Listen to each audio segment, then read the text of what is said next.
Bienvenue sur le plateau Equinox Soir, votre décryptage quotidien de l'actualité de lundi à vendredi 19h-21h, 18h-20h Greenwich Mean Time. Selon Avocats sans frontières Cameroun, il serait 15 avocats à interpeller. Pour la seule journée d'hier, 18 novembre 2020, 2 l'ont déjà été. Et ils se trouvent gardés à vue dans les locaux de la police judiciaire du littoral, toujours d'après le compte rendu de l'ONG. Maître Tamfou Richard et Tchonmenyé Kemenyé Armel, puisqu'il s'agit d'eux, sont tous les deux tombés dans un traquenard après avoir répondu à un coup de fil. Toujours d'après Avocats sans frontières Cameroun, les faits pour lesquels les 2 avocats sont gardés à vue et les 13 autres à interpeller sont destruction, trouble dans un service public, outrage à magistrat et violence à fonctionnaire. Ces interpellations curieuses aux yeux de certains interviennent quelques jours après une autre survenue un dimanche. Madame, Monsieur, tout à l'heure à 20h, c'est la grande édition d'information présentée par Cédric Nouffelé tout de suite après le débrief du journal et tout de suite le fait du jour.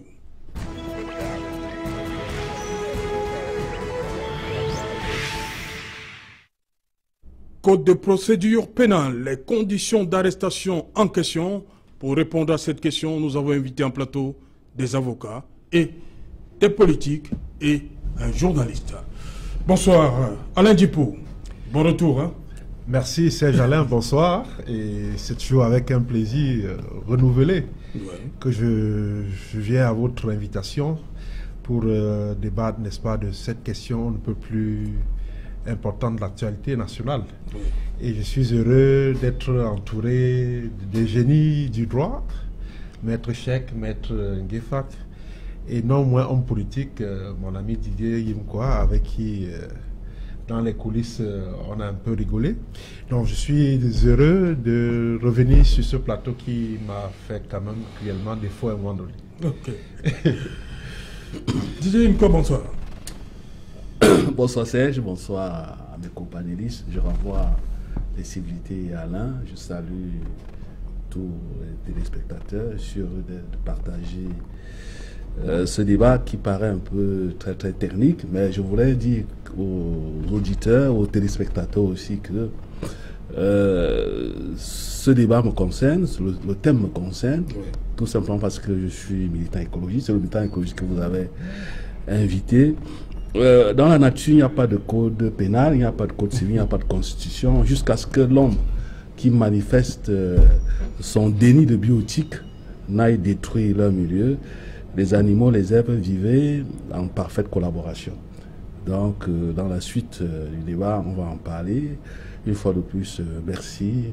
Et je voulais rappeler aux uns aux autres que je ne remplace pas un parti politique ici, parce que bien avant, j'ai été toujours l'un de vos invités privilégiés. Ok, merci. Juste à côté de vous, Cheikh Ali Al-Assad. Bonsoir, Cheikh. Bonsoir, Serge Alain, et merci de nous avoir invités.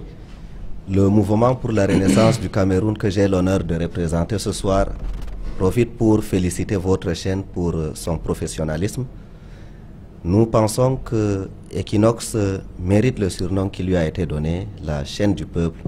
Et le choix du thème d'aujourd'hui démontre votre souci d'aborder des sujets qui sont toujours d'actualité et qui constituent les préoccupations majeures des citoyens camerounais. Mais ce professionnalisme nous est contesté. Hein?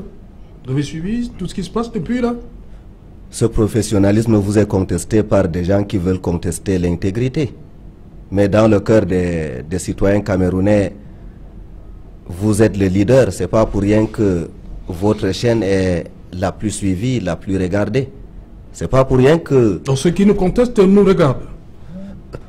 Votre chaîne est la plus regardée au Cameroun. Elle figure au hit parade de l'Audima. Oui. Et... Non, ma question est celle-ci. Ceux qui nous contestent nous regardent en ce moment. Ils vous suivent passionnément. Et ils regardent en ce moment, ils sont là. Ils vous regardent avec attention. Y compris même certains cabinets sombres vous décryptent les moindres paroles qui sont prononcées ici. Et d'ailleurs... Mais ça manque de cohérence là. Si, ils veulent étouffer la vérité. Vous êtes la voix de la vérité. Vous êtes ceux qui dévoilent ce qu'on n'aimerait pas connaître. Dire que, non monsieur, si vous n'étiez pas aussi aimé par le peuple, on ne se serait pas occupé de vous. C'est parce qu'on sait que ce que vous dites va droit au cœur des Camerounais, que vous êtes aujourd'hui le cauchemar de ces gens au même titre que le MRC. Ah, le cauchemar? Oui, voilà, nous sommes la bête noire de ce régime, le MRC Equinox. Nous sommes la priorité, leur cible favorite. À l'heure d'Equinox ce soir, le Cameroun s'arrête pour regarder Equinox. Et ils n'aiment pas ça? Mais, monsieur Serge Alain, vous vous rappelez à chaque fois qu'il y a une voiture des forces de défense et de sécurité qui stationne devant Equinox, ça crée immédiatement une émeute. Les populations de Douala viennent s'interposer. Ils disent que si on veut fermer Equinox, il faudra d'abord qu'on marche sur nos cadavres. Et c'est pour ça qu'on ne vous aime pas. Mais dans le fond, on sait que vous êtes la télé la plus regardée au Cameroun. On sait qu'aussi bien dans les milieux urbains que dans les villages les plus reculés du Cameroun, à l'heure d'Equinox ce soir, le Cameroun s'arrête. Nos compatriotes qui sont compatriotes de la diaspora, même avec le décalage horaire, ils ne ratent aucune émission d'Equinox ce soir. Alors ceux qui vous en veulent, ne vous en veulent que pour une chose: vous êtes une voix dérangeante. Vous dites les choses crûment, vous révélez des choses. Et ça fait mal. Ça leur fait mal en fait. Mais pour le peuple camerounais, ce que vous dites, ça leur fait plaisir. Okay. Vous les instruisez, vous les éduquez et vous les informez. Et une fois de plus, le mouvement pour la renaissance du Cameroun tient à vous adresser ses félicitations les plus appuyées pour l'œuvre que vous faites, pour la liberté d'expression, pour l'information. Merci, Cheikh Ali. Maître Cheikh Ali Alassane. Bonsoir, Maître Ngefang. C'est Alain. Bonsoir. Bonsoir à tous les téléspectateurs. Bonsoir à tous mes copanélistes. J'ai suivi leur coup de gueule. Moi, je crois que, à vous, Equinox, je dois reprendre à mon compte une célèbre phrase du grand professeur de journalisme, paix à son âme, je crois, le professeur Tchadéoun, qui disait aux journalistes: le jour où on va vous identifier à votre travail, vous aurez bien fait votre travail. En ce moment, la critique sera une et une seule. On vous demandera, en tout cas, l'État parti vous demandera de ne pas induire le peuple en erreur. Et il définit ce qu'il entend par induire le peuple en erreur. Le professeur Tchadé, on nous dit que induire le peuple en erreur pour un journaliste sérieux, pour une chaîne de télévision sérieuse, induire le peuple en erreur, c'est expliquer au peuple de façon détaillée, tout doucement, propre, les manquements du gouvernement. Et ça, le gouvernement n'aime pas. Pour vous rappeler à l'ordre, il vous demande de ne pas induire le peuple en erreur. J'ai cette formule-là, de façon... je la médite pour comprendre ce que c'est que le métier du journalisme. Je crois que si je devais choisir, je serais journaliste. J'ai compris mon distingué frère Didier Yimkwa annoncer une phrase. Moi, je me suis dit, heureusement que je ne suis pas politique. Parce qu'il dit qu'il ne vient pas ici pour le compte d'un certain parti politique. Alors, je veux bien comprendre. Pour remplacer, il dit qu'il ne vient pas. Voilà. Il dit qu'il ne vient pas remplacer. Il est allié, mais il n'est pas allié. Non, il n'a même pas dit qu'il est allié. Il a esquivé la phrase. Moi, je salue plutôt... Il va sortir la phrase avant la fin de l'émission. Lui, il renie son père. Moi, je salue plutôt tous les alliés de la majorité présidentielle, ici représentés par Didier Yimkwa. Ici, nous pouvons revenir. Mon coup de gueule, c'est... Je ne suis pas d'accord pour ce qui arrive au Cameroun, pour ce qui arrive au code de procédure pénale. Je ne suis pas d'accord pour ce qui arrive au barreau. Ça fait mal. Nous régressons. Et nous régressons bêtement. Je dis, je ne suis le porte-voix de personne. J'interpelle tous mes confrères qui sont les présidents des promotions. Je vous interpelle. Ne vous cachez plus. Sortez de vos lits. Prenez le bâton de vos promotions. Faites l'inventaire de tout ce qui ne marche pas. ou de ce qui ne marche plus dans le barreau. Trouver toutes les solutions, de sorte que à la prochaine convocation, que nous ayons en main un conseil de l'ordre digne, un conseil de l'ordre pour nous défendre. Je le dis parce que le journaliste vient de nous dire qu'il y a une cohorte de 15 avocats. Je ne sais pas si je fais partie. Si c'est vrai, venez m'arrêter, je suis prêt. Je ne me cacherai pas si j'étais convaincu que je fais partie de la liste. Parce que dans une république normale, l'avocat qui est un aristocrate ne doit pas se cacher. Il ne doit pas avoir honte. Il ne doit pas avoir peur d'affronter les institutions. Il doit bien se comporter dans la cité, bien se présenter devant le gendarme, bien se présenter devant le policier et lui dire, tel que je m'amène, fais bien ton travail pour que ça avance. Ça, c'est mon coup de gueule. Ok. Justement, je reste avec vous, Maître Nguefa, qu'une fois de plus. J'ai décrit on va dire comme ça, les conditions d'interpellation. On reçoit un coup de fil et on est tout de suite embarqué. Est-ce que c'est ce que prévoit le code de procédure pénale? Ces gens-là, j'ai un problème. Donc c'est Tchadéonais, on m'apporte à l'état, il n'est pas mort. Il est vivant. Je prends ce que je me suis renseigné, quelqu'un m'a annoncé. Je lui présente toutes mes excuses. Tout le mal que je lui souhaite, c'est de vivre plus que... Voilà, merci. Tous ceux qui ont plus de 100 ans. Merci, professeur. Je vous ai lu, j'ai envie de retrouver votre œuvre. Je ne sais pas où l'acheter. J'ai les bribes, je les ai puisées dans une œuvre que je ne vais pas citer ici. Ça m'a marqué. Okay. Merci, professeur. Je disais, ces gens-là... Quel prévoit le code de procédure pénale en matière d'interpellation des citoyens camerounais? Ces gens-là, je ne suis pas venu ici faire l'exégèse de ce que tout le monde sait. Figurez-vous, il y a 7, 8, 9, 10 ans... Non, on veut comprendre, maître. Je vais y venir. Oui, les Camerounais sont là, ils veulent comprendre comment ça se passe. Je vais parler comme Charles Blegoudi. L'intelligence expériencée. Par expérience, je dois expliquer. Voilà. Ces gens-là, j'étais disant qu'il y a 7, 8, 9, 10 ans, c'était un spectacle pour arrêter les ministres. Personne n'a posé la question de savoir quelles sont les dispositions, même pas votre chaîne, je ne sais pas. Mais pourtant, vous existiez. Vous n'avez pas posé la question de savoir que dit la loi. Est-ce que la CRTV a raison d'aller chercher un individu chez lui qui est présumé innocent, de le passer au journal de 20h, de le passer au journal de 13h, de le passer au journal de 17h? Maître, s'il vous plaît, il ne faut pas citer les conflits ici. Bon, je ne cite pas le nom. Oui. Je m'excuse. Je donne les sources. Cela pose un problème d'éthique. Cela pose un problème de violation de la procédure. Personne n'avait rien dit. Le politique n'avait pas parlé. Le judiciaire n'avait rien dit. Le législatif même qui a pris sa loi n'a pas eu le courage de critiquer. Aujourd'hui, quand on arrête les avocats, on les convoque, on les piège pour les arrêter et vous organisez des émissions. Non. Les avocats ne sont pas au-dessus ou bien ne sont pas plus que ceux qu'on a déjà interpellés sous cette forme. Lorsqu'on vous piège contre vos droits, il faut que vous dénonciez. C'est votre devoir. C'est ce que dit le professeur Tchadéon. Alors, si vous me demandez que dit la loi, la loi dit que si vous avez un domicile connu, le policier qui doit vous convoquer, celui qui se plaint, connaît votre nom, il connaît votre résidence.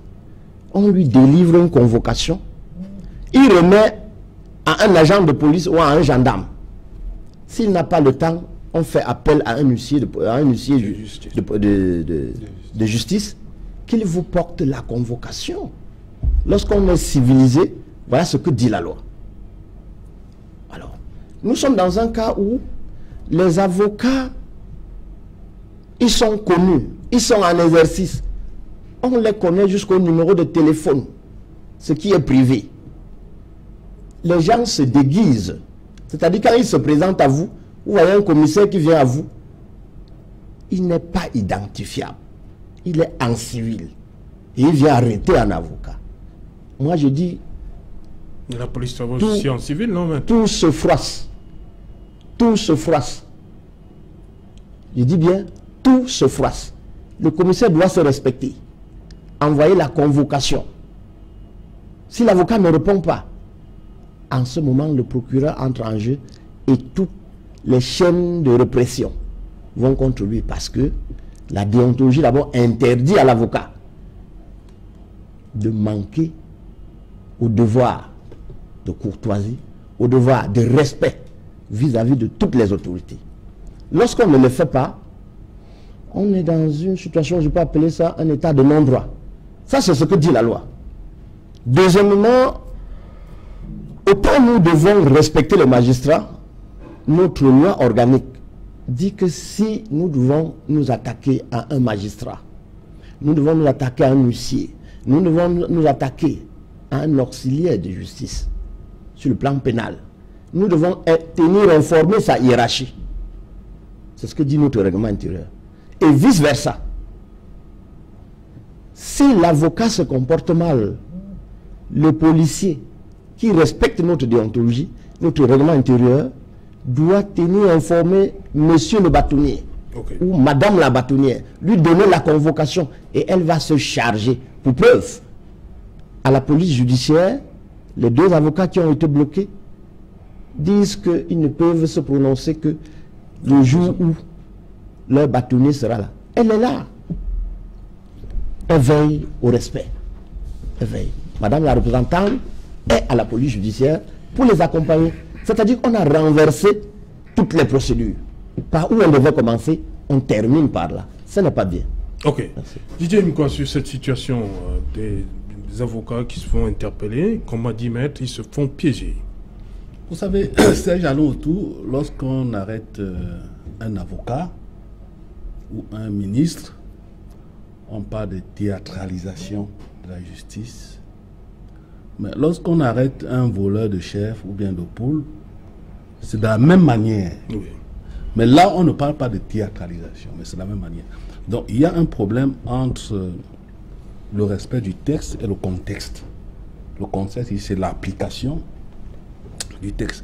Et là, je voudrais faire une analyse holistique, une analyse globale, qui respecte la loi dans ce pays. Qui respecte la loi dans ce pays. Voyez-vous, les exemples sont multiples. Quand vous allez dans la rue, c'est le professeur Gabriel Lep, lui au moins il est mort, par son âme, qui disait, je cite, si vous voulez savoir comment les Camerounais vivent, allez dans la rue. Que la rue est même l'expression du comportement du Cameroun, des Camerounais en société. Parce que dans la rue, personne ne respecte rien. On brûle le feu, on roule dans le sens inverse. En famille même, les guidelines qu'on sont donnés, que les membres de la famille sont donnés, personne ne respecte. Donc il y a une question de psychologie des Camerounais, un rapport au droit, un rapport à la justice qu'il faut interroger. Personne ne respecte rien. Voici mon masque. Je ne sais pas si Maître Ngefa a son masque. Je ne sais pas si Maître Tchèque a son masque. J'en ai deux. Je ne sais pas si Alain a son masque. Heureusement que sur ce plateau, nous respectons au moins... Le MRC en a distribué 100 000. Heureusement que sur ce plateau, nous respectons... Vous êtes toujours comme ça. Nous respectons le au moins, MRC a distribué 300 000 masques sur les le mesures barrières contre le Covid. Mais c'est un épiphénomène. Il y a un problème de confiance. On ne respecte rien. Donc, il faut interroger la société. Or, le corps judiciaire ne lui demandait pas aussi de respecter ce qu'il faut respecter, parce qu'il appartient au corps social qui est ce qu'il est. Donc moi je pense qu'il faut regarder le problème de façon globale, y apporter un regard critique pour enfin comprendre la psychologie, comme je l'ai dit. Qu'est-ce qui ne va pas? Donc, il y a toute une myriade d'exemples que je peux prendre ici si j'ai le temps pour démontrer qu'il y a un réel problème chez les Camerounais, le rapport au droit, il y a un réel problème. Souvenez-vous d'un ministre qui a carrément refusé d'appliquer une sentence de la Cour suprême. Rien ne s'est passé. C'est la culture. Au jour d'aujourd'hui, parlons même pas au jour d'aujourd'hui, pas jusqu'à un mois, dans notre football, il y a une décision du tribunal arbitral du sport, le TAS, qui n'est pas respectée à la FECAFOOT. C'est ce que je demande aux avocats de dire. Donc, il y a un réel problème de respect du droit. Et ça se déteint dans tous les corps socio-professionnels. Les exemples sont nombreux. Voilà la situation actuelle qui se pose. Ça fait mal aujourd'hui peut-être parce que on a attaqué, il y a un corps. C'est la justice qui a attaqué, le corps des avocats, peut-être attaqué par un autre corps de magistrats. Ça fait débat parce qu'on est là dans l'élite. C'est l'élite qui est peut-être touchée aujourd'hui. Si tant il est vrai que l'élite est le miroir de la société, mais qu'est-ce qu'on dit du bas peuple, de la plèbe, si vous voulez?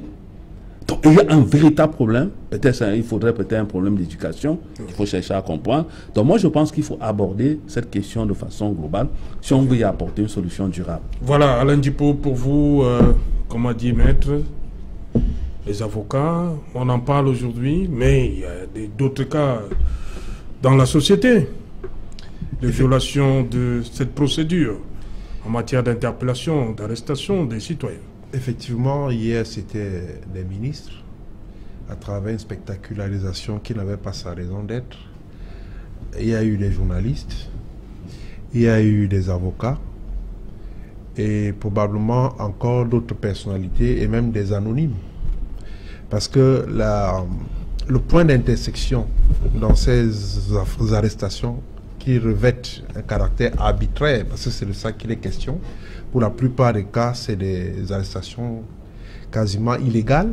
C'est pour cela que nous avons cette thématique aujourd'hui, pour dénoncer effectivement le non-respect des procédures et autres. Et donc, il y a plusieurs situations comme ça où, Didier le disait si bien, on ne respecte rien du tout. Parfois, on arrête avant d'aller chercher quelle est la faute qu'on a commise. Parfois, à l'aide d'un mandat de perquisition, on arrête. Vous vous souvenez, mon ami le chèque du MRC en sait d'ailleurs quelque chose.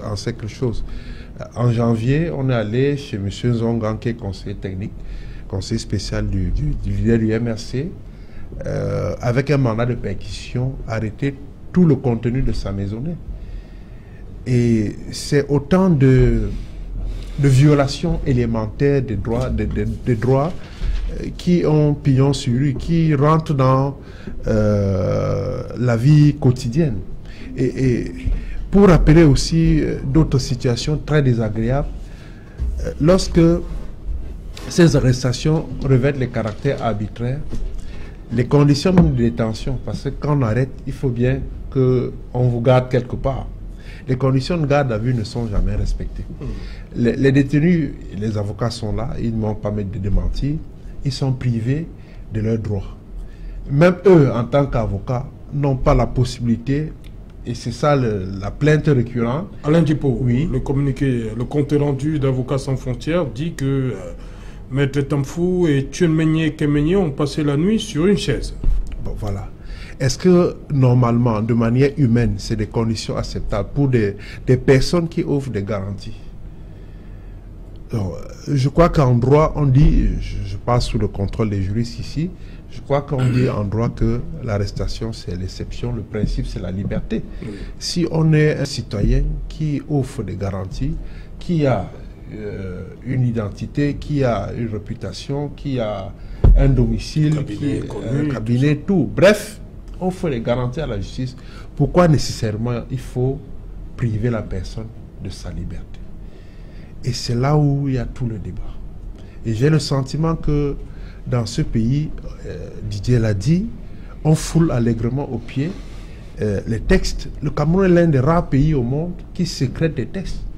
Mais dans le domaine strict de leur application, ça pose un problème. On ne respecte rien dans ce pays.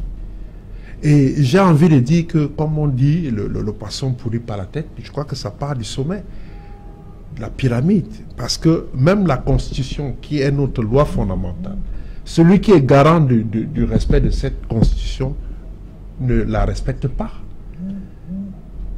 Et donc, comment voulez-vous donc au niveau de la justice et dans notre secteur d'activité, que l'arsenal juridique, l'encadrement, le cadre réglementaire soit respecté au quotidien? Du moins où la loi fondamentale, celle la plus forte, celle qui définit les institutions, organise le fonctionnement de notre cité, est foulé aux pieds par ceux qui nous gouvernent. On est donc dans quel type de république, si ce n'est une république bananière? Donc on est et j'ai envie de dire, de plus en plus, je note que les espaces de liberté qui ont été chèrement acquis après les années de Brest 90-91 sont aujourd'hui rognés. De plus en plus... Un recul pour vous? Oui, il y a un strict recul. Ça, vous voyez, aujourd'hui on parle des arrestations. On a le sentiment que la liberté de la presse, la liberté d'aller et venir, la liberté tout court est sous surveillance, est sous contrôle au Cameroun. Mais chaque fois, on nous bassine les oreilles qu'il faut regarder la multiplicité des plateaux, des chaînes, des titres. Mais en réalité, il y a comme une chape de plomb sur ces médias. Et qui est en train de subir en ce moment des fouches codines, n'est-ce pas, d'une administration qui veut caporaliser les esprits. Et donc, on nous présente une démocratie de façade en réalité. Dans le fond, nous ne sommes pas du tout libres. C'est ça la question. On ne respecte pas les valeurs. Pourquoi un avocat doit-il... Il n'est pas au-dessus de la loi, c'est vrai. Mais c'est maître, l'ancien, le passe-bâtonnier, maître Jean Chungan, qui disait qu'il y a des égards qu'on doit quand même avoir vis-à-vis de ces juristes, ces avocats, qui sont non seulement des conseils pour nous, mais les premiers défenseurs de nos droits, y compris les droits de ceux qui sont les bourreaux des avocats aujourd'hui.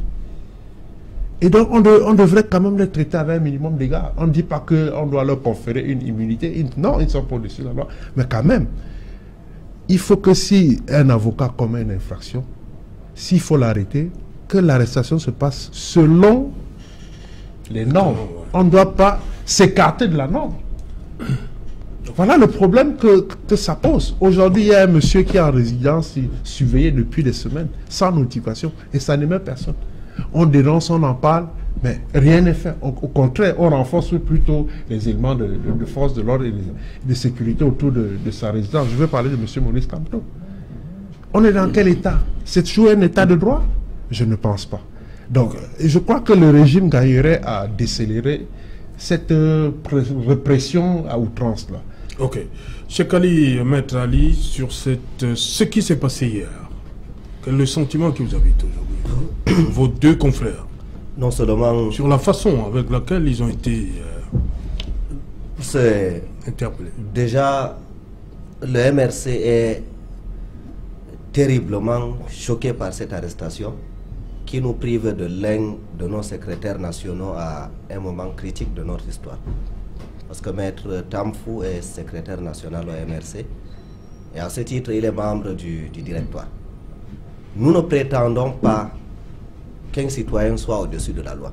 Il est tout à fait normal que lorsque une personne a commis des infractions qui répondent de ses actes. Ce que nous déplorons, c'est cette expérience de la répression, cette habitude de la férocité qui caractérise l'administration de M. Biya. Le Code de procédure pénale dit que lorsqu'on arrête une personne, on ne doit pas porter atteinte à son intégrité physique ou morale. Et l'arrestation est définie comme le fait d'appréhender une personne pour la conduire devant l'autorité compétente ou l'autorité qui a délivré le mandat en vertu duquel elle est arrêtée. Je suppose que les avocats qui ont été arrêtés l'ont été en exécution d'un mandat d'amener. Ça veut dire qu'on les appréhende jusqu'à les conduire devant le magistrat qui a signé ce mandat. Durant toute cette période, ils sont considérés arrêtés. Mais la loi dit que lorsqu'on est arrêté, l'intégrité aussi bien physique que morale doit être préservée. Or, quelle est l'habitude dans ce pays? Quand on vous arrête, la première des choses qu'on fait, on vous donne d'abord quelques coups amicaux pour bien vous faire comprendre que vous n'êtes plus un être humain, vous êtes un sous-homme. Nos forces de défense et de sécurité ont déjà adopté une technique qui consiste d'abord à, on dit savate ou bien attaquer, on vous fait d'abord tomber, on vous bourre de quelques coups de ranges bien sentis. Après on vous relève, on vous attrape par la ceinture et on vous tire devant vos femmes, vos enfants, vos collègues, ainsi de suite. Une humiliation. Une humiliation. Le code de procédure dit, lorsque un agent de police judiciaire ou un officier de police judiciaire, disons un homme en tenue, s'en va exécuter un mandat, lorsqu'il arrive, il se présente. Je suis l'agent de police X tant en service à tel endroit. Vous dites vous êtes en état d'arrestation et il vous prie de le suivre. Ce n'est qu'en cas de résistance qu'on utilise les mesures de coercition. Mais dans notre pays, une arrestation réussie, c'est d'abord une arrestation où on a humilié. Et très souvent, lorsque vous arrivez au poste, on commence d'abord par vous déshabiller. Pour vous donner le complexe d'infériorité, pour vous faire comprendre que vous n'appartenez plus à la catégorie des êtres humains. On fait asseoir à même le sol. Là, c'est obligatoire. On ne dit pas que la loi l'a prévu, mais les usages de nos hommes en tenue veulent que lorsqu'une personne est arrêtée, on la fait asseoir à même le sol. De sorte que le fonctionnaire de police ou de la gendarmerie qui a procédé à l'arrestation, lorsqu'il s'installe majestueusement sur son trône, il vous domine d'une tête. Tout ça contribue à vous briser moralement. Ce qui s'est passé avec les avocats qu'on a interpellés hier, c'est ce qu'en droit on dit la violation du principe de la loyauté qui doit animer tous les acteurs du système judiciaire. Ces avocats sont connus. Est-ce qu'on avait besoin de les interpeller? On aurait aussi bien pu les convoquer. Et lorsqu'on les appelle, on ne leur dit pas qu'on les appelle pour qu'ils soient interpellés. On se fait passer pour des clients et puis on les appelle. Ça fait mal. Ça fait mal, et contrairement à ce que l'allié du RDPC nous dit ici, ce n'est pas le peuple camerounais qui doit emporter la responsabilité de cette dérive. C'est le régime qui doit porter la responsabilité de cette dérive. Appliquer les lois. La tâche d'appliquer les lois ne revient pas aux avocats, ne revient pas aux partis politiques, mais revient à nos gouvernants, à l'exécutif. À quoi cela sert d'adopter toutes les conventions internationales si nous ne les respectons pas? Monsieur Ndjipou, je dois vraiment rendre hommage à votre impartialité, à votre intégrité, parce que vous avez cité le cas de nos amis politiques qui, depuis quelque temps, sont les cibles favorites du régime. Systématiquement, lorsqu'on interpelle un militant du MRC, il y a d'abord cette fessée-là, cette bastonnade qu'on inflige pour raffermir les liens qui nous unissent avec le système répressif. Une fessée souveraine. Et beaucoup de nos militants qui sont à Kondengui, les images ont circulé sur les réseaux sociaux, dans la presse, risquent de ne plus marcher normalement pour le restant de leur vie. Comme s'ils avaient besoin de se justifier, les agents de police qui leur administraient ce traitement à Yaoundé leur ont expliqué très charitablement qu'ils ne faisaient qu'appliquer les ordres de la hiérarchie, qu'ils ont reçu des instructions de laisser des séquelles à vie sur le corps de ces militants. Et qu'ils aient reçu des instructions ou non, le résultat est là. Ils vont porter sur leur corps éternellement les stigmates de ce qu'ils ont subi. Pour revenir au sujet, je dirais que chez nous au Cameroun, l'arrestation équivaut à deux mots: humiliation et torture. Okay. Et si vous le permettez, Serge Alain, oui, oui. Oui, si vous le permettez, maître. C'est un zeste de notre héritage colonial dont nous n'arrivons pas à nous défaire. Le passage à tabac. C'est une institution que nous avons héritée de nos colons occidentaux qui ne l'appliquent plus. La torture, on appelait ça à l'époque, dans le système judiciaire européen, il y avait le maître des hautes œuvres. C'était une façon prosaïque de désigner le bourreau. Ça n'existe plus. Le tortionnaire faisait partie du système judiciaire européen. Il n'existe plus. Mais au Cameroun, les agents de police et les officiers de police judiciaire, il paraît que peut-être que c'est dans leur école qu'on leur a enseigné ça. Monsieur Serge Alain, j'ai eu l'honneur... 30 secondes. 30 secondes. Oui. J'ai eu l'honneur d'assister le professeur Foguet à la Légion de gendarmerie de Garoua, au nord. Il y avait une machette qui était posée bien en évidence. Et le professeur Foguet a refusé de décliner son identité tant que cette machette serait posée à portée de main de l'officier de police judiciaire. Pour vous dire que nous sommes habitués à ce genre de barbarie. Ok. Voilà. Didier Imko, rapidement. Oui, je voulais dire à mon ami, à mon cher ami Tchèque, que lorsque Serge m'a invité sur ce plateau, c'était pas une affaire de parti politique. Vous avez quand même réussi à introduire le MRSC, à me taquiner chaque fois à l'IRDPC. Je voulais vous dire qu'il faut éviter l'amalgame entre les activités politiques d'un parti politique et une association privée et l'action publique. Il faut faire la différence. Il ne faut pas amalgamer. Pourquoi? Parce que je veux bien qu'on dise que le président Biya qui a été élu, il a été élu sur un programme, et comme c'est lui qui définit constitutionnellement la politique sectorielle, c'est-à-dire sectorielle, le gouvernement agit. Mais il faut savoir que l'action publique est très très différente des activités des partis politiques.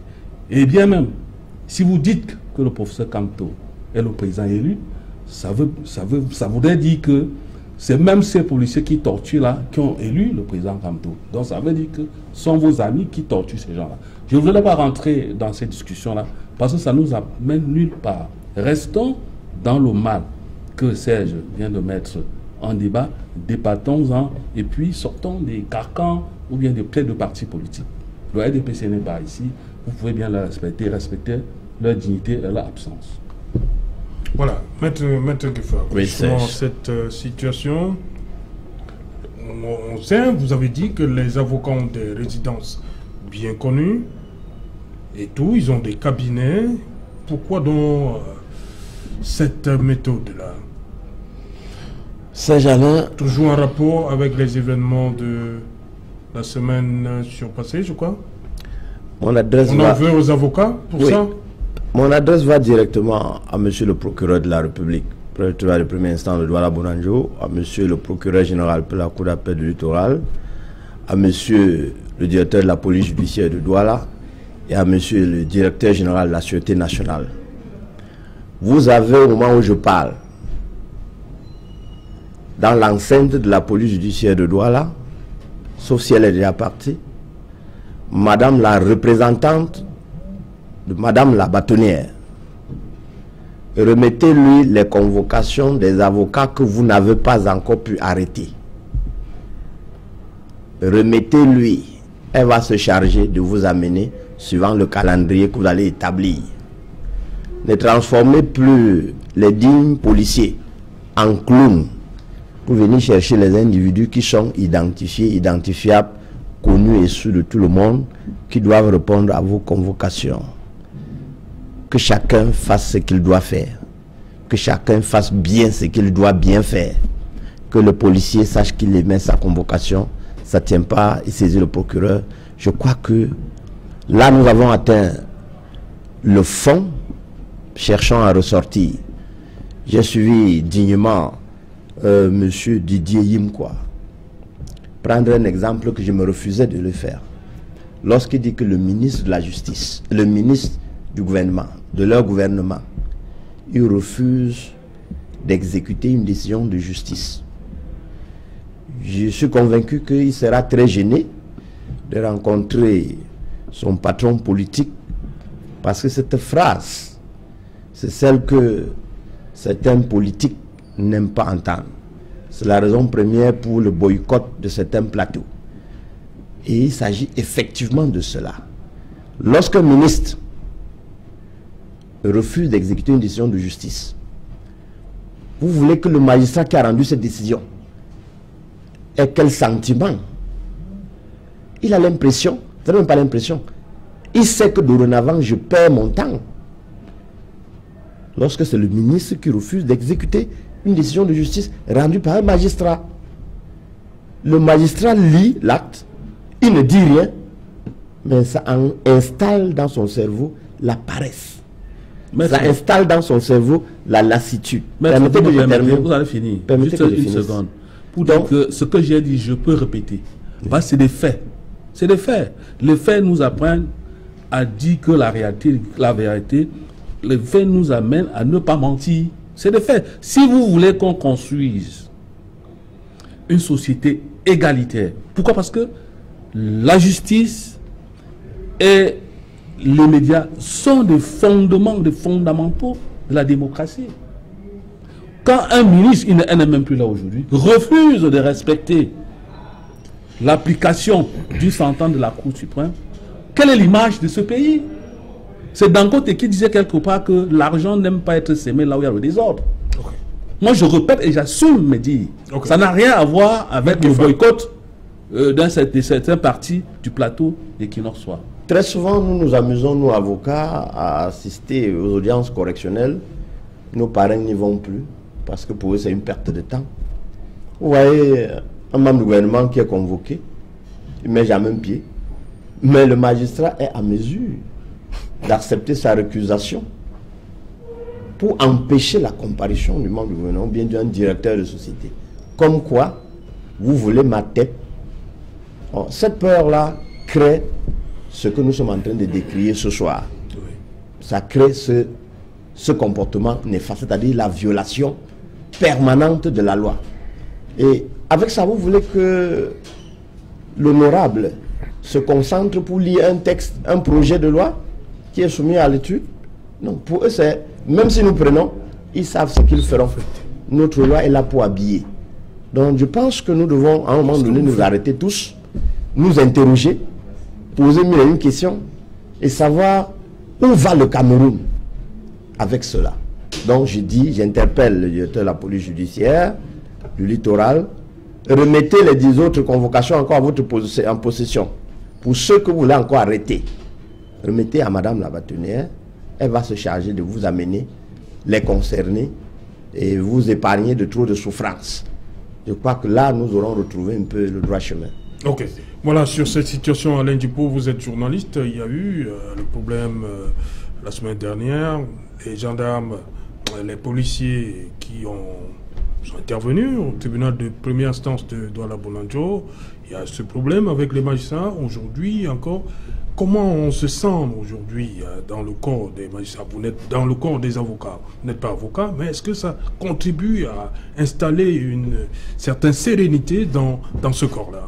Non, pas du tout. Je pense que... Est-ce qu'il travaille bien? Surtout qu'il y a, comme il a dit, M. Gueffak, il y a beaucoup qui se disent, est-ce que je suis sur la shortlist? Est-ce qu'il y a... Comment il travaille maintenant? Non, non. Sincèrement, dans ces conditions-là, on ne peut pas être serein. Il y a comme une frilosité qui ne dit pas son nom. Après la scène la plus ubuesque qu'on a vécue au tribunal de Bounanjo l'autre jour, je crois que beaucoup en sont sortis, je crois, traumatisés.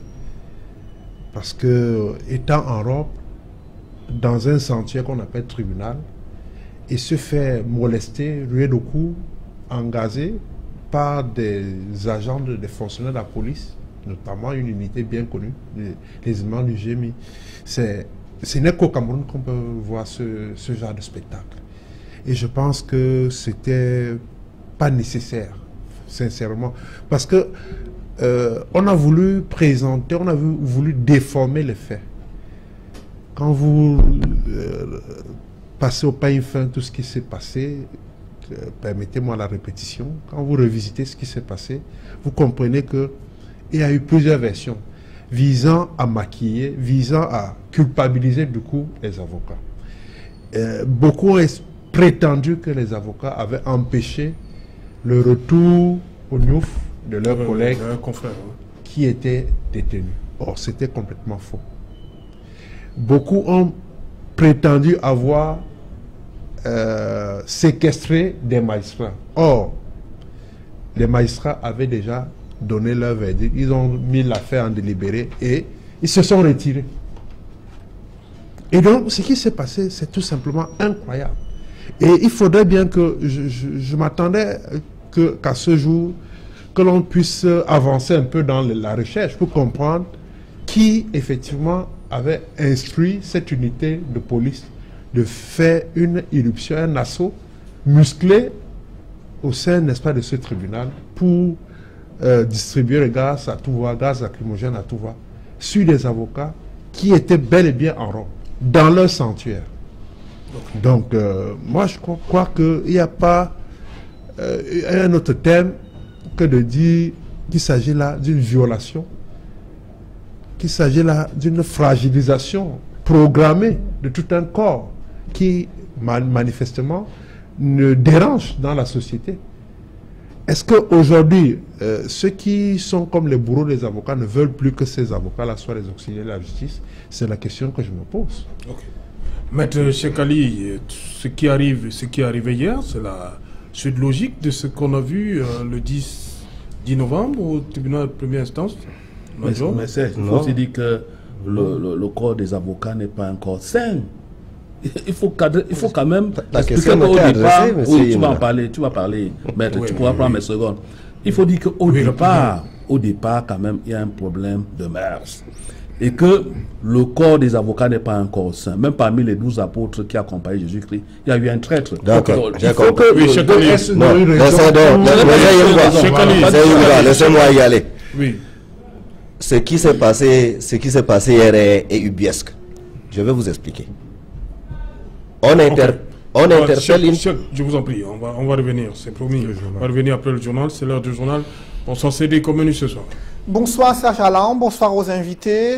Ce soir, il y a un rebondissement dans l'affaire Stéphanie Ndjomo. Elle a été libérée. Et après sa libération, une radio de la place a diffusé un grossier montage tendant à incriminer Equinox Télévision. La première réponse du groupe Equinox est à suivre dans le journal de 20h. Nous parlerons également de la réaction du bâtonnier par intérim qui s'est prononcé sur l'arrestation, l'interpellation et l'audition de plusieurs avocats soupçonnés d'être impliqués dans le mouvement de contestation qui a eu lieu il y a quelques jours dans un palais de justice, là où des forces de l'ordre sont intervenues pour molester ces hommes en robe noire. Réaction à suivre également dans le journal de 20h. Et à quelques jours de fête de fin d'année, c'est une scène qui a sémé la panique, l'explosion d'un engin improvisé du côté de Bonabéry, dans le 4e arrondissement de Douala. Que s'est-il réellement passé dans cette partie de la capitale économique du Cameroun? Élément de réponse dans quelques instants. C'est Alain. Justement, dans quelques instants, c'est le 20h de Cédric Noufélé. Et après, ce sera le débrief du journal, madame, monsieur, toujours en compagnie de nos 4 invités. Donc, on va pas... Trêve de commentaires. Suivez le 20h de Cédric Noufélé. Qu'est-ce qui est bon pour lui? Pas facile comme question pour une maman. Blédine vous accompagne avec ses recettes de céréales naturelles, riches en goût et en découverte pour croquer la vie à pleines dents de main. Riche en fer, vitamines et nutriments essentiels pour que chaque jour soit une nouvelle aventure. Riche de tous les bienfaits de la nature pour qu'il la respecte plus tard.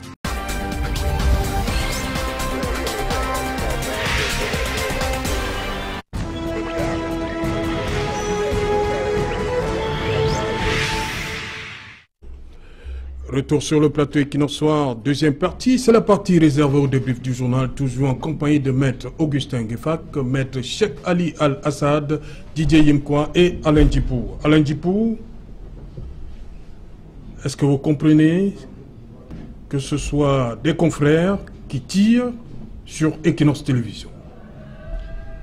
Au nom du respect à la déontologie que vous connaissez, il me semble que dans notre métier, il est strictement interdit de tirer, entre guillemets, sur les confrères.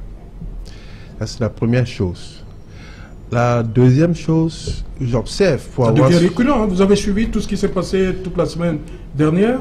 Oui, je vais aller en revenant un temps soit peu sur ce qui s'est passé la semaine dernière. Pour dire que de plus en plus, lorsque on nous accuse d'impartialité, d'absence de neutralité, en prenant pour référence un certain type de médias qui a pignon sur rue, à capitaux publics, je suis écœuré que le même média aujourd'hui utilise aussi une image qui n'est pas du tout intéressante pour elle-même, c'est-à-dire donner la parole à tout le monde sauf aux médias qui est accusé. Et là, on est en présence de ce qu'on appelle le traitement déséquilibré de l'information. Le dossier qui a été diffusé ce midi et cet après-midi devrait quand même penser à donner la parole à Equinox, qui est incriminé dans cette affaire, pour que on ait au moins les détails techniques et l'explication rationnelle sur le déroulé de l'émission, la production de l'émission. C'était le B à bas. Donc de ce côté-là, ceux qui sont comme des donneurs de leçons ont failli, ont fait, au-delà des questions de déontologie et d'éthique, ils ont manqué à un devoir, celui d'équilibre de l'information. Vous savez, vous êtes un brillant journaliste, et vous savez très bien que la notion d'équilibre de l'information est capitale dans notre métier. Et cet organe de presse, de radio, n'a pas cru devoir sacrifier, n'est-ce pas, à cette exigence-là. Ça, c'est d'un. De deux, j'observe qu'il y a comme une cabale. Ça, il faut le dire de manière détachée. Il y a comme une cabale contre le groupe Equinox. Je vais m'expliquer. Cabale, pourquoi? Parce que ce n'est pas la première fois que chaque fois que Equinox fait des reportages qui dérangent, que Equinox fait des révélations sur des faits d'actualité, des faits politiques, des faits de société, des manquements liés à la gouvernance, que ça fait des éclats de voix, ça dérange, ça perturbe, et les gens s'agitent. On cherche la petite bête. Vous vous souvenez de la sortie inopportune, j'ai même failli la qualifier d'inopportune du Mincom, lorsqu'il vous a adressé une mise en garde. Bon, aujourd'hui, on a cru penser, on a cru catégoriser Equinox comme une chaîne de l'opposition. Pourtant, le créneau de cette boîte que je connais, je peux avoir la prétention de dire que je connais Equinox, parce que je suis invité à peu d'une émission ici, sur vos plateaux, donc je connais un peu le fonctionnement de la maison. Donc, je ne peux pas comprendre comment une chaîne qui est ouverte à tous les publics, une chaîne qui est aux côtés du peuple, peut être taxée d'une chaîne de télévision pour opposition. Tout simplement parce que certains turiféraires du régime ont du mal à se discipliner, ont du mal à respecter une certaine programmation, et ou bien, à défaut de cela, veulent dicter une façon de faire aux présentateurs de Equinox soit que vous êtes. Malheureusement pour eux, ils ont eu en face, ils ont trouvé garçon, comme qui dirait. Vous n'étiez pas manipulable. C'est pour cela qu'aujourd'hui on vous en veut. Et autant on peut multiplier des exemples à foison pour montrer que Equinox est dans une démarche professionnelle. Vous n'avez qu'à suivre ces différents reportages, hein, dans les grands reportages qui sont faits pour dénoncer la malgouvernance dans l'arrière-pays, les systèmes de marché, les routes, l'état des routes. Vous voulez parler de la route de Minkan, c'est ça? Il y a plusieurs routes.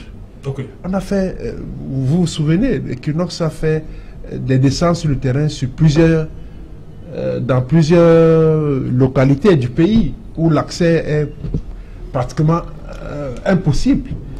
Et montrer dans ce visage hideux à la face du monde n'arrange pas tout le monde. Or, c'est le cri... Mais le problème, est-ce que en quoi ça dérange les confrères? C'est ça donc le problème. Parce que les confrères, parce qu'ils sont de la presse à capitaux publics, pensent que aujourd'hui il va continuer à faire une ségrégation médiatique. C'est pas seulement ceux de la capitaux publics. Non. On a vu une levée de boucliers. L'accent est marqué. Même ceux qui suivaient mon regard, qui ont, toute la semaine dernière, jeté l'anathème sur Equinox Télévision. Non, vous savez que dans notre paysage médiatique, il y a des francs-tireurs. Je ne vais pas les qualifier. Je ne vais pas les désigner. Il y a des francs-tireurs. Il y a des gens qui sont aux ordres d'une certaine élite gouvernante. Donc c'est le même système qu'on actionne pour descendre Equinox Télévision. Ça, vous le savez. Donc ne soyez pas surpris si les confrères descendent, tirent sur vous à boulet rouge. Et moi, je suis d'autant plus gêné que Equinox fait partie de ce qu'on appelle le service public de l'information. Mais étant une chaîne à capitaux privés, il demeure que nous sommes là pour servir de l'information au peuple camerounais, qui a droit à l'information. Okay. Donc on ne voudrait donc plus que ce peuple-là accède à l'information, parce que un peuple apparemment qui est informé, éduqué, est mieux à même de défendre ses droits. Okay. Donc je crois que c'est ça dans le point de fond. C'est pour cela que le régime à chaque fois se trouve dos au mur, à chaque fois se sent fébrile, à chaque fois cherche la petite bête sur le pauvre dos, sur la tête nue de Equinox, qui ne fait que son travail avec beaucoup de zèle, avec beaucoup de professionnalisme. Et sur ce plan-là, je ne pense pas que, du point de vue de la pratique même du métier, il y a des choses sur lesquelles on peut s'attaquer à Equinox, qui, de mon point de vue, de journaliste aussi que je suis et de téléspectateur fidèle de ce groupe de médias, je ne pense pas qu'il y ait des choses qu'on puisse reprocher à ce média qui n'a fait que faire son travail. Si nous sommes sur ce plateau, vous ne nous avez pas donné des choses à dire ici. Encore moins prévu des enveloppes pour qu'on se remplisse les poches au sortir de cette émission. Donc vous faites votre travail en toute, nous, invités, on est libre de nous exprimer ce que nous pensons en toute liberté. Il n'a jamais été question qu'on lise des bouts de pensée qui ont été préparés dans les officines ici. Merci Alain Djipo. Voilà. DJ Imkwa, pour vous, qu'est-ce qui peut justifier? Vous comprenez cette cabale? Je suis Serge Alotou, je suis assez stomaqué. C'est harisant, horripilant même, c'est que ce théâtre que je vis, que nous vivons aujourd'hui. Voyez-vous, Patrice Charodeau, c'est un linguiste français, il a dit que les médias sont des manipulateurs manipulés. Manipulateurs manipulés. Là, je me pose la question, qui manipule qui et à quel dessein? Je n'irai pas vite en besogne en trouvant un bouc émissaire comme mon ami Alain Djipo, parce qu'il faut se poser des questions. J'ai l'impression, pour le moment c'est encore l'impression, qu'il y a des entrepreneurs du chaos, tapis dans l'ombre, qui veulent créer une affaire dans une affaire, non pour dire que, pour ne pas dire que l'affaire qui est devenue l'affaire Njomo n'est pas assez importante. On se serait passé après l'émission de mardi, qu'on n'en serait pas là aujourd'hui. Parce que l'essentiel est là. C'est de mettre fin à la crise du Nozo. Voilà l'essentiel. Il ne faudrait pas qu'on nous distrait avec des choses qui ne sont pas assez importantes. Je ne dis pas que la fin du monde n'est pas assez importante. Parce que ça peut être une émission qui a capté quand même l'attention, l'émotion de tout un pays, que cette histoire en découle. Vous voyez-vous, la semaine passée, je crois, il y a le Kadian Toumi, son émission Kadian Toumi, qui a été kidnappé et qui a été relâché. Bien avant cela, nous disions que on pouvait débattre, on pouvait dialoguer avec l'élite anglophone, tout simplement en convoquant le fait que l'ingénierie du crime a ses codes, a ses normes, et c'est universel. L'ingénierie du crime est universelle, partout dans le monde, sur la planète. On sait comment ça fonctionne. vous avez des tueurs qui ne maîtrisent même pas l'enjeu du conflit, qui ne savent même pas pourquoi ils tuent, tout simplement parce que ils sont vulnérables, manipulables, c'est des chômeurs, endoctrinés, enivrés par du charme, on les envoie tuer, ceux-là ne connaissent rien. Mais vous avez des exécutants, et au-dessus des exécutants, vous avez des commanditaires. Donc il fallait discuter avec des influenceurs. Lorsqu'on prend quelqu'un, une personnalité, une grande personnalité, comme le Kadja Toumi, ou bien Sa Majesté le roi des fonds, je crois, si je me trompe, et qu'après on les libère, c'est un message qu'on peut s'appuyer sur ces personnalités-là et engager un dialogue franc. Lorsque le chairman, pour qui j'ai un immense respect, est rentré des États-Unis, j'ai dit, non, je ne sors pas du sujet.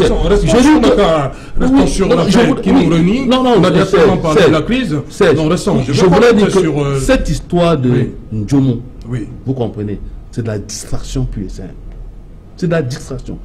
Bon, je ne sais pas quel dessin, parce que j'entends des bruits. Ndjomo est libre, la grande question c'est pourquoi donc on continue à est-ce que c'est parce qu'on veut fermer Equinox, parce que j'ai entendu, ce serait une grosse bêtise. Parce que dans une démocratie, il faut accepter la contradiction. C'est ça le débat, c'est ça la démocratie, la liberté d'expression. Il faut respecter la ligne éditoriale du groupe Equinox. Même si de temps en temps, il y a peut-être des sorties des rails, mais on peut, il y a des manières pour appeler un grand groupe comme celui-ci de se réajuster. Moi, je ne suis pas journaliste, j'ai un brillant journaliste en face de moi comme vous pouvez vous réajuster. Si peut-être vos sorties dérangent l'institution, parce qu'on voit ailleurs des médias qui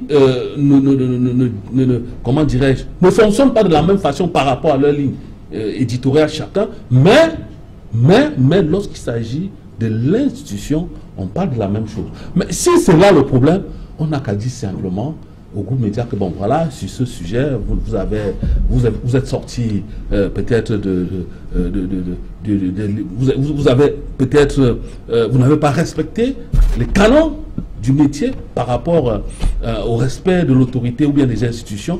Mais quand moi je me rends compte que pour une émission comme celle-là, il faut penser à autre chose. Il y a beaucoup de choses qui se passent en dessous la table. Moi, ça me fait mal, ça me fait peur. Et je le disais tantôt, que les médias, comme les avocats, la justice, sont des fondements, sont des piliers sur lesquels on construit une démocratie participative forte. Ok. Maître Cheikh Ali, qu'est-ce qu'on reproche à... Qu'est-ce qu'on reprochait à Stéphanie Ndjomo? Vous êtes déjà contente qu'elle soit libre? Oui, je suis extrêmement content qu'elle ait recouvré la liberté. Mais pourquoi donc créer ce qu'on va appeler une autre affaire dans l'affaire Stéphanie Ndjomo avec ce qui s'est passé aujourd'hui?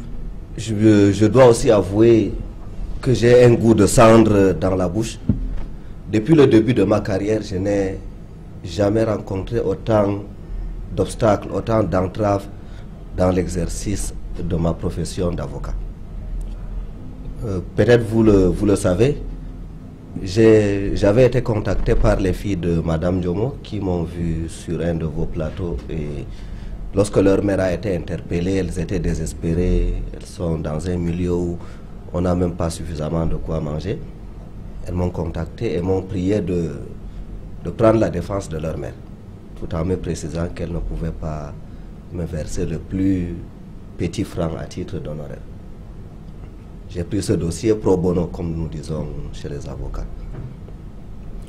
Seulement, au risque de me répéter, je n'ai jamais rencontré dans le cadre d'un dossier autant d'incohérences. J'étais avec Madame Ndjomo lorsqu'elle a été inculpée, lorsqu'elle a été placée sous mandat de dépôt. À ma grande surprise, Madame Ndjomo a été extraite de la prison le lundi, sans qu'on ait averti.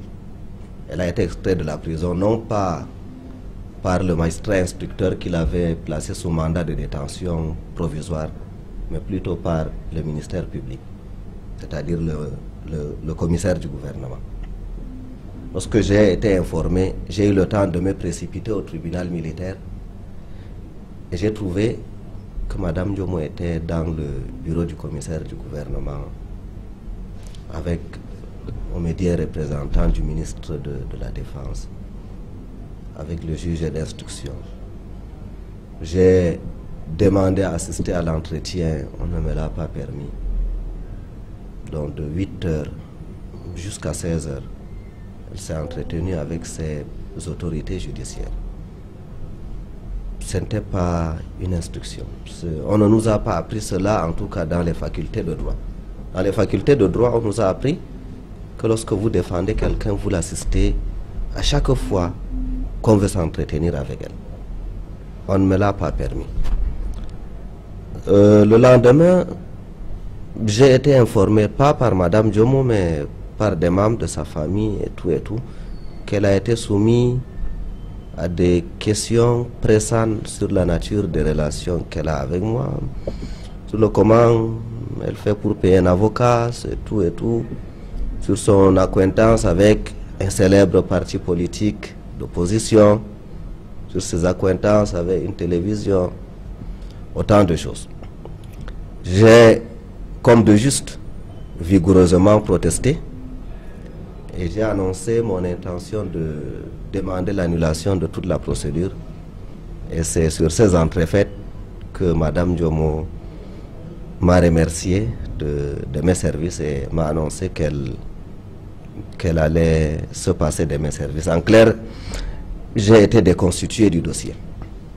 C'était hier. Évidemment, j'ai donc appris sa libération comme tout le monde à travers les médias. Et j'ai été très heureux pour elle, mais surtout très heureux pour ses filles. Je ne les avais vues qu'à la télévision lors de leur témoignage, mais lorsqu'elles sont venues dans mon cabinet, éperdues, ne sachant à quel sein se vouer, mais surtout, j'ai beaucoup plus admiré leur intelligence. Dans une situation pareille, peu d'adultes auraient compris que le geste à faire, c'était de chercher un avocat. C'était de chercher un professionnel du droit. Même dans un pays comme le nôtre, où l'avocat peut être bastonné, peut être gazé, peut être outragé, y compris dans une salle d'audience. Même dans notre pays, les avocats font de leur mieux.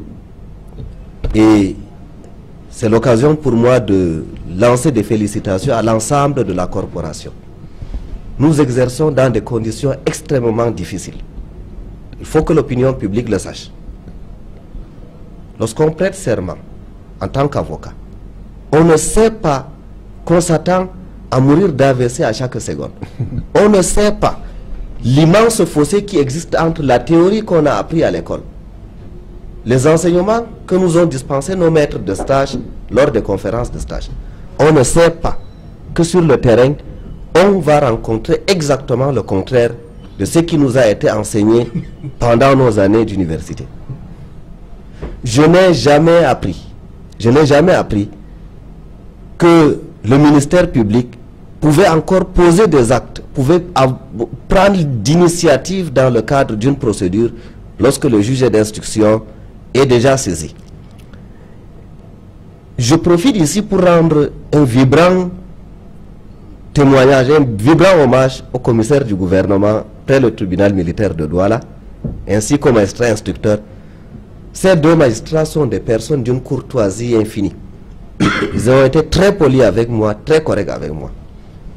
Mais il faut qu'on sache, si le commissaire du gouvernement peut prendre des initiatives telles que extraire un inculpé, s'enfermer dans le bureau avec un inculpé, sans que le juge d'instruction ne proteste contre cet empiètement dans son domaine, alors il faut qu'il sache qu'à leur tour, les officiers de police judiciaire viendront extirper des gens de la prison malgré que ces gens ont été présentés au procureur de la République pour reprendre des initiatives dans une procédure qui est déjà confiée à des magistrats. Ce que j'essaie de vous dire, M. Serge Alain Autou, lorsque nous protestons contre les abus, nous ne le faisons pas pour gagner des honoraires. Je vous ai dit, dans le cadre de cette procédure, mes services ont été sollicités par une jeune fille de 22 ans. La fille de Stéphanie Ndjoum. La fille de Stéphanie. Elle a fait 7 km à pied pour venir à mon cabinet, pour m'expliquer, pour solliciter mon aide. Lorsque nous protestons contre des abus, c'est parce que chacun de nous est susceptible un jour d'avoir des problèmes avec la justice. Nous sommes sur ce plateau. Nous ne sommes pas sûrs que nous qui discutons sur les conditions d'arrestation ou de détention, ou sur les droits humains, nous ne sommes pas sûrs de dormir dans nos lits ce soir. Il est possible que nous nous retrouvons en cellule, pour une façon, pour une raison ou pour une autre. Et lorsque nous serons, si jamais nous sommes envoyés en cellule ou en prison, nous aimerions à ce moment-là que nos droits soient respectés. Il faut que les citoyens qui sont libres sachent, Monsieur Serge Alain, Oui, maître. il faut qu'ils sachent que si cette liberté est précieuse, il faut qu'ils sachent qu'ils doivent aussi se lever pour la protection des droits de ceux qui sont privés de leur liberté. Parce que ça peut leur arriver à leur tour un jour. Merci. Juste pour chuter, Oui, donc, j'ai remarqué que les internautes se partagent beaucoup la citation d'un pasteur qui disait « Lorsqu'on a pris les communistes, je n'ai rien dit. Lorsqu'on a... » Martin Niemöller. Ouais, Je ne sais pas pourquoi, ça circule en boucle. circule beaucoup, hein. Ça circule beaucoup ces jours. Ça montre que les Camerounais ont compris que nous vivons dans un environnement hostile et où la situation de chacun est précaire. Ok, merci, maître Cheikh Ali Al-Assad. C'est moi qui vous remercie, monsieur Serge. Maître Ngefa, pour terminer, Serge Alain. cette cabale, est-ce que vous la comprenez? Chacun Qu'est-ce de- qui justifie? Chacun des trois a pris 10-12 minutes. Vous, moi, il ne me reste que 3 minutes pour atteindre 21 heures. Je supplie que Non. la direction... Non, maître, vous étiez là en début de semaine. Donc c'est 21 heures. Non, vous étiez là. Non, l'émission s'arrête avec eux. Vous étiez là en début Bon, de semaine. je vais enchaîner Qu'il où, en soit quand vous voulez. je vais enchaîner où mon distingué confrère Cheikh Ali s'est arrêté. Martin Niemöller, ce protestant, lorsqu'on l'assassinait, il disait que ça ne concerne pas les protestants. Il était le dernier à être happé. Il n'y avait plus de catholiques, il n'y avait plus de juifs, il n'y avait plus. Donc son tour était arrivé, on l'a guillotiné. Mais mieux, en plus de lui, vous pouvez lire Le Zéro et l'Infini de Arthur Koestler. Parce que on vous montre comment, dans la Russie antique, cela se passait. C'est ce qui se passe actuellement au Cameroun. Si nous voulons commenter la procédure que vous engagez, moi j'ai un problème. Madame Jomo Stéphanie, elle est libre. Comment? En droit, comment on appelle ça? Vous qui étiez l'avocat. Je ne t'ai plus consulté. Quelle est la à sa libération. décision qui lui accorde sa liberté? 2. Au tribunal militaire. Moi, je vois seulement les questions. 3. Elle est passée aux aveux, suivant un média qu'on ne veut pas citer le nom. Est-ce que ce Mais média si elle a est accès au dossier de passée l'instruction? aux aveux, est-ce qu'elle est condamnée? Si elle est condamnée, est-ce qu'on l'a libérée? Il y a tellement de Si vous questions. avouez, vous êtes libéré. Mais c'est ce que vous annoncez. Moi, je ne... Oui, mais est-ce qu'elle a accès, avec votre permission, Ça confrère, trotte dans est-ce ma que les tête. médias ont accès au dossier de J'ai pas l'instruction? terminé, j'ai pas terminé. 3. Comment, si ce n'est pas terminé, comment ce média-là a eu accès aux pièces de l'information au point de dresser tout un constat? Donc il y a toute une nébuleuse autour. Et puis, est-ce que ce procès était contradictoire?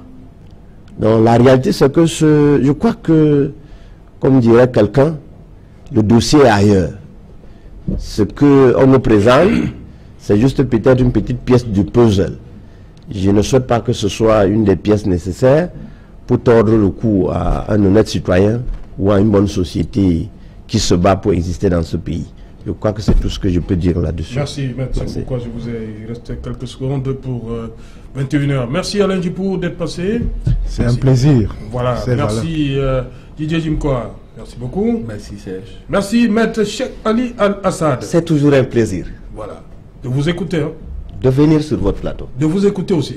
Ah, invitez-moi plus souvent. Merci maître Bifak. Merci, un bon bonsoir particulier à tous les téléspectateurs, à tous les professeurs d'université qui nous ont regardés, qui nous regardent, qui nous apportent la critique nécessaire. Nous vous lisons beaucoup et nous nous demandons où est-ce que vous vous trouvez. J'ai dit encore bonsoir au professeur Tchadé Eon. Je l'ai lu vraiment avec plaisir. Regarde, hein. Ça me fait chaud au cœur de savoir que ce que j'ai lu se traduit pratiquement avec cette émission à Equinox. Merci d'avoir écrit. Voilà, merci au professeur Tchadé Onaï, justement, qui nous regardait ce soir.